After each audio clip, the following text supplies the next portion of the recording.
हमारी आज की वीडियो का टॉपिक है वीनस सिस्टम।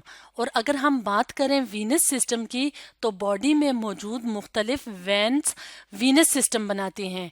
और वेन्स क्या हैं? वेन्स ब्लड वेसल्स हैं जो कि डीऑक्सीजनेटेड ब्लड को बॉडी के मुख्तलिफ हिस्सों से कैरी करती हैं हार्ट की तरफ, सिवाय पल्मनरी वेन के। और जो पल्मनरी वेन होती है वो ऑक्सीजनेटेड ब्लड कैरी करती है लंग से हार्ट की तरफ। तो अगर हम इस डायग्राम की मदद से देखें तो पल्मनरी वेन्स आ रही हैं लंग से और वो ऑक्सीजनेटेड ब्लड कैरी करती हैं टूवर्ड्स हार्ट। और हार्ट के किस पोर्शन तक लेके आती हैं? लेफ्ट आर्ट्रियम तक लेके आती हैं पल्मनरी वेन्स ऑक्सीजनेटेड ब्लड। अब अगर हम बात करें सुपीरियर वीना कैवा और इंफीरियर वीना कैवा की, तो ये दो बड़ी वेन्स हैं जो कि बॉडी के बाकी के हिस्सों से ब्लड लेके आती हैं। और कौन सा ब्लड? डीऑक्सीजनेटेड ब्लड लेके आती हैं राइट आर्ट्रियम की तरफ। और राइट आर्ट्रियम क्या है? हार्ट का पोर्शन, यानी कि हार्ट का पार्ट, जिसे नॉर्मली हार्ट चैम्बर कहते हैं। और अगर हम बात करें सुपीरियर वीना कैवा की, तो सुपीरियर वीना कैवा मुख्तलिफ वेन से बनती हैं। और वो कौन सी वेन्स होती हैं? जो मौजूद होती हैं हेड रीजन में, शोल्डर रीजन में और आर्म रीजन में। तो जब छोटी छोटी वेन्स इकट्ठी होती हैं तो वो सुपीरियर वीना कैवा में ब्लड पोर करती हैं, यानी वो इकट्ठी होकर सुपीरियर वीना कैवा बनाती हैं। और superior Veena cava blood supply करती है हार्ट को राइट आर्ट्रियम वाले पोर्शन में। और अगर हम बात करें इंफीरियर वीना कैवा की, तो इंफीरियर वीना कैवा बॉडी के नीचे वाले हिस्सों से डीऑक्सीजनेटेड ब्लड कैरी करते हैं। और अगर हम लेग्स की बात करें तो काफ़ी सारी वेन्स लेग्स से इकट्ठी होती हैं और एम्प्टी होते हैं, यानी खाली होती हैं इंफीरियर वीना कैवा में, जो कि ब्लड को कैरी करता है राइट आर्ट्रियम ऑफ हार्ट की तरफ।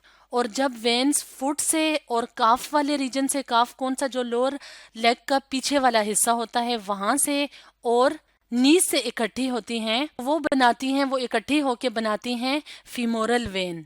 और फीमोरल वेन जाके एम्प्टी होती है एक्सटर्नल इलियक वेन में।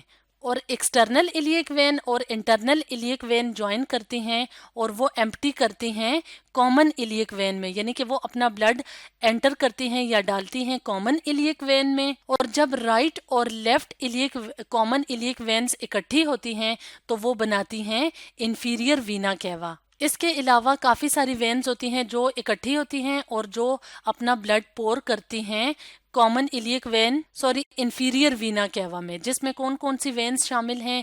रीनल वेन शामिल हैं, हिपेटिक वेन्स शामिल हैं और गुनेडल वेन्स शामिल हैं। तो रीनल वेन्स कहाँ से आती हैं? किडनी से। और गुनेडल वेन्स आती हैं रिप्रोडक्टिव ऑर्गन से। और हिपेटिक वेन्स आती हैं लिवर से। और वो वेन्स जो स्टमक से, स्प्लीन से और पैंक्रियाज वगैरह से आती हैं और इंटेस्टाइन से आती हैं, तो वो अपना ब्लड पोर करती हैं हिपेटिक पोर्टल वेन में। और हिपेटिक पोर्टल वेन एंटर होती है लिवर में। जब हिपेटिक पोर्टल वेन लिवर में एंटर होती है और जब लिवर से निकलती है तो उसको कहते हैं हिपेटिक वेन। हिपेटिक वेन भी अपना ब्लड पोर करती है इंफीरियर वीना कैवा के अंदर।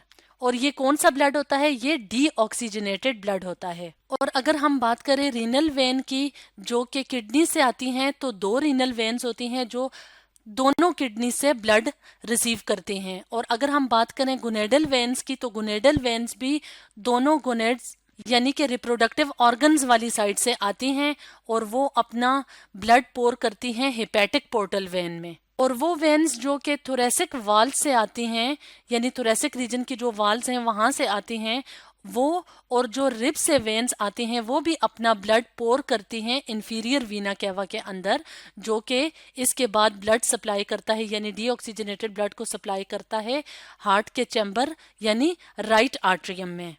तो स्टूडेंट्स, आज हमने पढ़ा वीनस सिस्टम के बारे में।